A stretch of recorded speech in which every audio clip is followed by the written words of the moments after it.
सांगण्याचा उद्देश हाच आहे की तुम्ही मार्केटिंगला कमी नाही पडलं पाहिजे.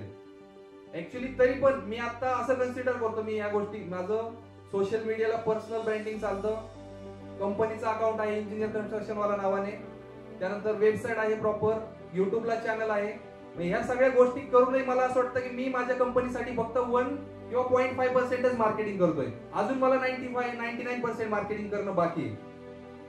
यातल्या किती जणांपैकी आपल्या बिझनेसचं कन्स्ट्रक्शन पेज आहे किंवा कोण करतं का मार्केटिंग, मला माहिती घ्यायची त्याची. येस, तुम्ही करताय?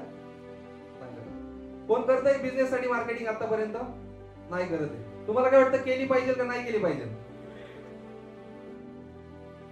आणि जो काही बिझनेस आता मिळतोय तो सगळा डिजिटलाइज मिळतोय, हेही तुम्हाला मी आता सांगतो.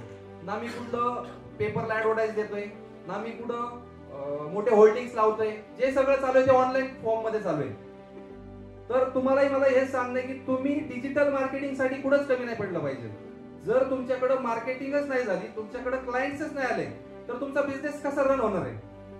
तुम्ही असं एक्झाम्पल घ्या की तुम्ही उद्या म्हटले की मी 2 वर्ष एक्सपिरियन्सही घेतला, मला कन्स्ट्रक्शन कंपनी चालू करायची, पण ती कंपनी चालू करण्यासाठी म्हणजे त्या वर्डला म्हणजे कंपनी म्हणण्यासाठी आपल्याला पहिल्यांदा ऑफिस सेटअप करावं लागेल. ऑफिस सेटअपचा खर्च, त्याच्यानंतर पूर्णपणे ऍटलीस्ट आपल्याला त्या बिझनेसमध्ये 3 वर्ष द्यायचे, तर त्या ऑफिसचं रेंट असेल किंवा त्या जागेचं भाडं असेल तर ते भाडं, त्यानंतर त्या ऑफिसमध्ये फक्त मोकळं ऑफिस न ठेवता तिथे एखादी रिसेप्शनिस्ट, त्यानंतर एखादा बिलिंग किंवा एस्टिमेशन इंजिनियर आणि आपण असं 3 जण जरी म्हटलं तरी मिनिमम तुमचा वर्षाचा एक 5 ते 6 लाख रुपये वर्षाचा खर्च होतो. आणि मिनिमम 3 वर्ष जरी तो बिझनेस विदाउट एनी कस्टमर जरी चालवायचं म्हटलं तरी तुम्ही 15 ते 20 लाख रुपये इन्व्हेस्ट करताय. तर हे करण्यासाठी तुम्ही पहिल्यांदा हे ठरवलं पाहिजे की आपण ह्या गोष्टी करण्यासाठी कॅपेबल आहोत का. ऑफिस सेटअप झाला, इंजिनियर ठेवला तुम्ही, अकाउंटंट, रिसेप्शनिस्ट ठेवले, पण त्याच्यासाठी कस्टमर लागणार, कस्टमर कडून जे पेमेंट मिळणार त्याच्यावरतीच आपण बिझनेस रन करणार आहे. आपण घरातले पैसे टाकून करणार आहे? नाही करणार आहे. तर कस्टमर येण्यासाठी आपल्याला पहिले लागणार आहे डिजिटल मार्केटिंग, त्याच्यानंतर तुम्हाला लागणार आहे सेल्स. आता माझाच अनुभव सांगतो, इनिशियलच्या स्टेजला मी सगळ्याच गोष्टी मी एकटाच करत होतो, पण कुठेतरी लक्षात आलं आपण कुठेतरी चुकतोय. कारण मी ज्या दिवशी स्लॅब असेल तिकडे घुसलो, तर दुसरं मटेरियल काय दुसऱ्या साईटवर आणायचं असेल तर तिकडे ते थांबून जायचं. त्यानंतर कुठं दुसऱ्या साईटवर एखाद्या नवीन क्लायंटची मीटिंग असेल तर ती मला अटेंड करता येत नव्हती, कारण माझा स्लॅब आहे, स्लॅब मी सोडून गेलो तर इकडचा कस्टमर बोंबा मारेल.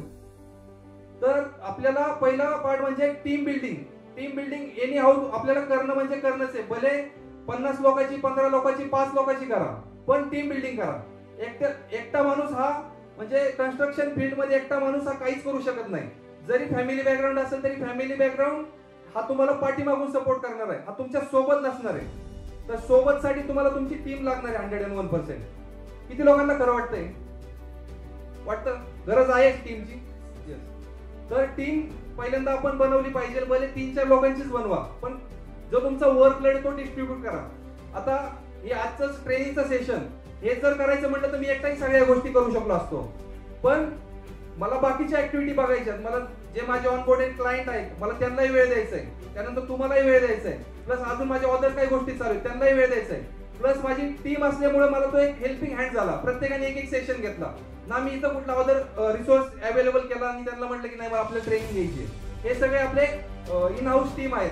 जसं काल आलते ते प्रवीण सर आपले स्ट्रक्चरल इंजिनियर आहेत, ते दुसरे आलते ओमकार सर ते लँड सर्वेअर आहेत, आणि बाकी इथं काही टीम आहे, काही अजून ऑफिसला आहे. म्हणजे आमची आता कमीत कमी 15 ते 16 लोकांची ऑफिसची टीम आहे आणि साईटचे जवळपास 200 लोक आहेत. आता 200 लोक तुम्ही म्हणाल की सर हे कसं मॅनेज करता, तर ह्या मॅनेजमेंट पाठीमागं पण म्हणजे हा मॅनेजमेंट हा वर्ड खूप इम्पॉर्टंट आहे कन्स्ट्रक्शन फील्ड मध्ये. म्हणजे तुमचं मटेरियल मॅनेजमेंट असेल, क्लायंट मॅनेजमेंट असेल, त्याच्यानंतर तुमचं लेबर मॅनेजमेंट असेल, ह्या सगळ्या गोष्टीसाठी तुम्ही एकटे कुठंच नाही पडू शकत. ह्या सगळ्यांसाठी प्रत्येक डेडिकेटेड एक व्यक्ती पाहिजे. खरं आहे का? तर पहिला फॅक्टर आपला झाला civil engineer, practical civil engineer बनणं. सेकंड पार्ट झाला मार्केटिंग. थर्ड पार्ट झाला आपला मॅनेजमेंट. त्याच्यानंतर फोर्थ पार्ट आहे आपला मार्केटिंग नंतरचा सेल्स.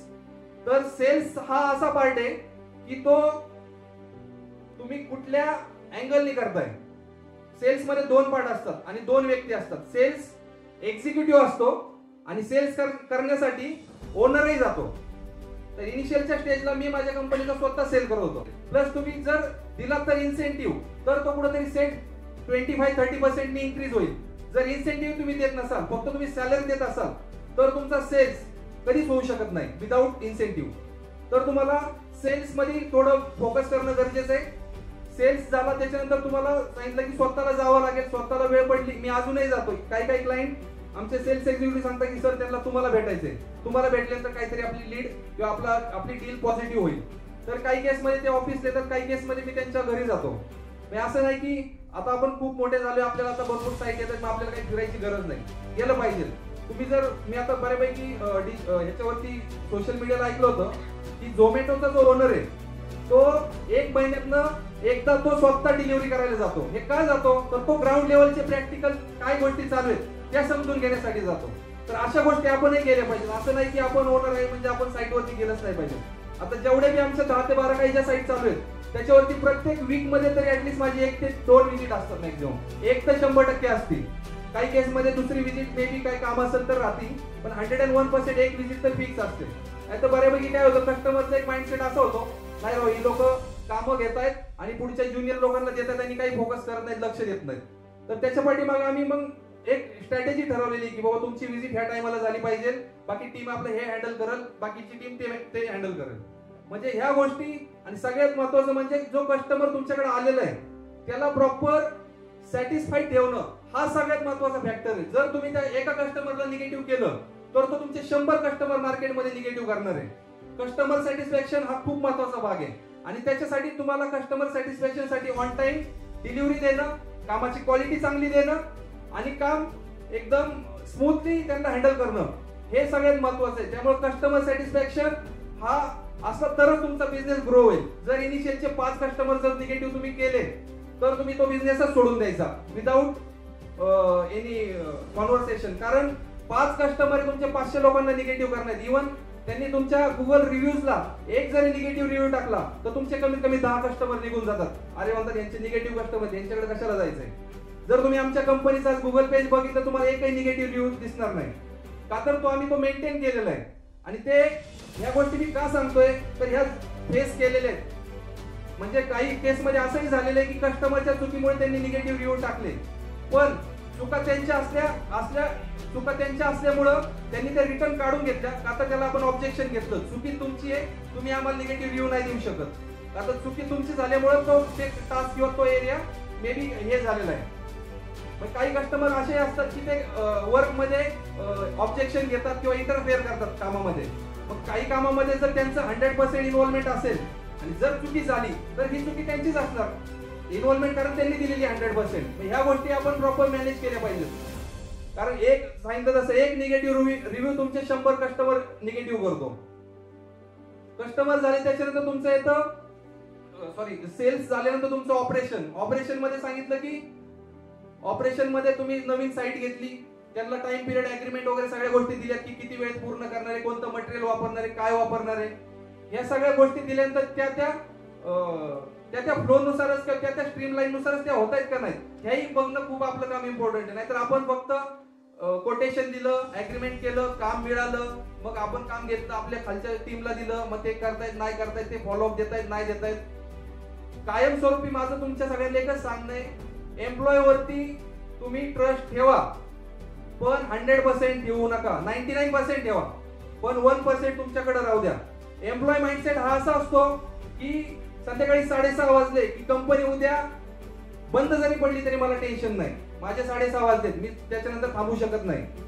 मी माझा पर्सनल टायमिंग आहे 6:30 ते सकाळी 9:30 पर्यंत. त्यावेळेस मी कंपनीला नाही वेळ देऊ शकत. मग तुम्ही एम्प्लॉय कसे जपताय त्याच्यावरून त्यांचं एक नेचर ठरतं. नाहीतर तुम्ही जर म्हणत नाही तो बघून घेईल, हा बघून घेईल, तोपर्यंत इकडे आपलं काम निघून गेलेलं असतं. कारण जर आपण वेळेवरती प्रॉपर रिप्लाय नाही दिले, वेळेवरती प्रॉपर मेल नाही केले किंवा वेळेवरती प्रॉपर ड्रॉइंग रीड न करता तसंच साईटवर एक्झिक्युशन करायला सांगितलं, म्हणजे जरी आपला माइंडसेट हा बिझनेस माइंडसेट असला तरी आपल्याला आपल्या साईटवरती जाणं गरजेचं आहे. म्हणजे कन्स्ट्रक्शन फील्ड मध्ये तरी ऍटलीस्ट मला असं वाटतं. कारण साईटवरती तुमचा जो एक्सपिरियन्स आहे तो तुमच्या ज्युनियरचा नसतो आणि तुम्ही जो बघणार आहे साईटवरचा व्ह्यू तो तुमचा असतो की मिनिमम नुकसान झालं पाहिजे, मॅक्सिमम माझा प्रॉफिट झाला पाहिजे. तर मॅक्झिमम प्रॉफिट मॅक्झिमम लॉस मध्ये ज्यावेळेस तुम्ही साईटवर जाता त्यावेळेस तुमच्या लक्षात येते कारण इथे एक्स्ट्रा बार पडले, एक्स्ट्रा सिमेंट पडले, एक्स्ट्रा वीट पडली, हे वापरा, हे करा, ते करा.